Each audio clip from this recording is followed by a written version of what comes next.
ഓഹോ, ഇദ്ദേഹത്തിനാണോ ആക്ഷേപം? പൂവ് നേരിട്ട് പറയാൻ പഠിച്ചോണ്ടാ പരാതി അഡ്മിനിസ്ട്രേറ്റർക്ക് കൊടുത്തത്.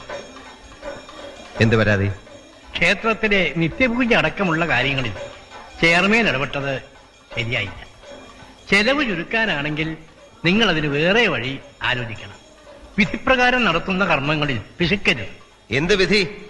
ദേവന്റെ പേരില് തിടപ്പള്ളിയിൽ വേവുന്ന നിവേദ്യ ചോറ് തൊട്ട് പാല്, നെയ്യ്, അപ്പ, അട, പ്രഥമൻ വരെ നമ്പൂരിമാരെ ഇല്ലങ്ങളെ കടത്തുന്നോ? ഇനി അങ്ങനെ കട്ടുപിടിക്കാൻ സമ്മതിക്കില്ല.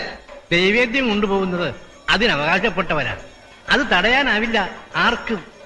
പിന്നെ കട്ടുപിടിക്കാൻ വന്നതാണെന്ന് നാം പറയണില്ല. തിരുവേനി, കൂട്ടം കൂടാനല്ല നാം ഇപ്പൊ ഇങ്ങോട്ട് വന്നത്. കാര്യങ്ങൾ അറിയാഞ്ഞിട്ടാണെങ്കിൽ അത് പറഞ്ഞു മനസ്സിലാക്കി തരാനാ. വേണ്ട, നിങ്ങൾ പൊയ്ക്കോളൂ. ഇതുകൂടി കേൾക്കണം. ക്ഷേത്രത്തിന്റെ മതിൽക്കെട്ടിന് പുറത്തെ ബോർഡിന് ഭരണാവകാശമുള്ളൂ. അകത്ത് തന്ത്രിക്കാ പരമാധികാരം.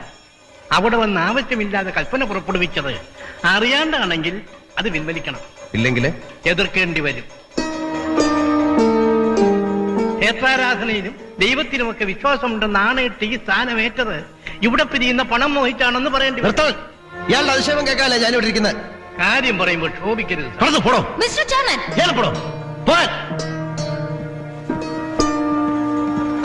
ഇവിടെ ആവശ്യമില്ലാത്ത ഈ നാറുകളൊക്കെ ഇങ്ങോട്ട് കടത്തിവിടുന്ന ആരാ? തന്ത്രി മാങ്ങാത്തൊലി.